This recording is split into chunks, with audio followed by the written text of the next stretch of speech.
everyone, my name is Tanvi. I hope you all doing well. So I am a third year physio student and आज मैं आपको बताने वाली हूँ एक माइक्रोबायोलॉजी का टॉपिक है जिस HIV एंड एड्स, मतलब उसके बारे में एमयूएचएस में क्वेश्चन कई बार पूछा गया है और बहुत लोगों को नहीं पता होता कि HIV क्या है और एड्स क्या है। तो आज मैं आपको बहुत ही सिंपल लैंग्वेज में, सिंपल टर्म्स में सिखाने वाली हूँ HIV एंड एड्स के बारे में। So without any further due let's get started. So let's start with first HIV and AIDS. तो HIV क्या है? HIV एक वायरस है, मतलब एक इन्फेक्शियस वायरस है।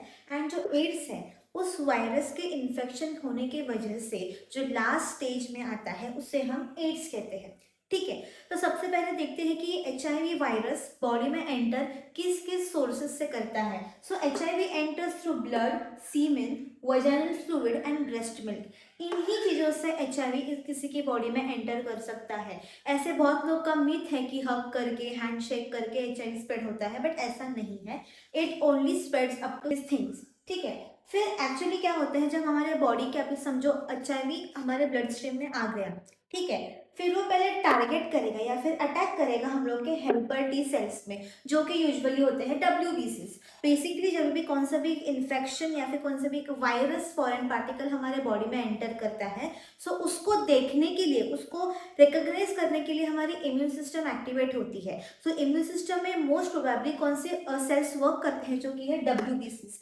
उसमें से भी हेल्पर टी सेल्स वहाँ पे पहले दौड़ के चले जाते हैं कि कौन सा न्यू फॉरेन पार्टिकल हमारे बॉडी में आ गया है वो देखने के लिए।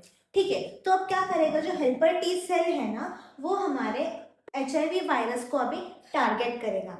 ठीक है, उसको लगेगा कि फॉरेन पार्टिकल है। बट यहाँ पे जो हमारी HIV वायरस है, ठीक है, दिस इज HIV वायरस, तो इसके पास एक बहुत ही अच्छी एबिलिटी होती है ताकि वो बहुत ही म्यूटेशन कर सके। Okay, so as per this diagram, आपको ये डायग्राम दिख रहा होगा, ये डायग्राम की जो आउटर कवरिंग है वो बन चुकी है एनवेलप से, मतलब एनवेलप ग्लाइकोप्रोटीन का एक टाइप है। ठीक है, सो ये क्या करता है, ये म्यूटेशन करने में हेल्प करता है, मतलब वो बार बार उसको जो सरफेस है वो चेंज करते रहता है। तो इसकी वजह से जो हमारा हेल्पर टी सेल है ना, वो बुद्धू बन जाता है, मतलब उसको पता ही नहीं चलता कि ये फॉरेन पार्टिकल है क्या या फिर ये अपने बॉडी का सेल है। सो इसकी वजह से हमारा helper T cell can't recognise the virus of HIV।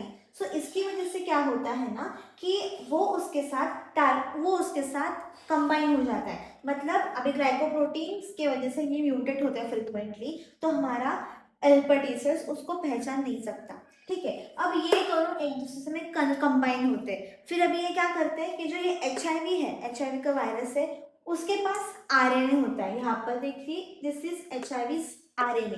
तो अब जो ये HIV है ना, वो उसका RNA, उसके पास दो RNA स्ट्रैंड्स होते हैं, 1 and 2। तो फिर ये दो RNA स्ट्रैंड हमारे हेल्पर टी सेल के अंदर डाल देगा। ठीक है, फिर यहाँ पे ट्रांसक्रिप्शन ये सब हो जाएगा। फिर अभी क्या होगा कि जो हमारा HIV वायरस है वो क्या करेगा कि वो उसका एक RNA हमारे हेल्पर टी सेल में उसके डालेगा। ठीक है, फिर अभी हमारे हेल्पर टी सेल के अंदर क्या होगा, एक RNA होगा और एक DNA होगा।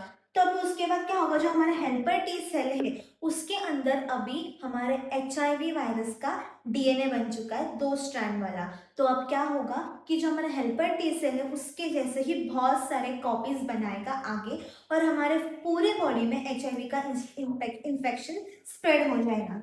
सो अभी HIV का DNA की वजह से मोर कॉपीज फॉर्म हो गए। इसकी वजह से due to its mutation rate, this virus is very difficult to understand and difficult to treat due to this mutation rate. और इसकी वजह से हमारा जो हेल्पर टी सेल है यानी कि हमारे WBCs है, वो इजीली इस HIV वायरस को रिकॉग्नाइज नहीं कर सकते because of its mutations ability. अब ये जो HIV का वायरस है वो हमारे बॉडी में रेप्लिकेशन करता है, और ये रेप्लिकेशन जो प्रोसेस है ना, वो 10 बिलियन वायरॉन्स पर डे, इतनी तेजी से उसके म्यूटेशन रेट की वजह से और उसके रेप्लिकेशन की वजह से इतने सारे वायरॉन्स पर डे बनते हैं।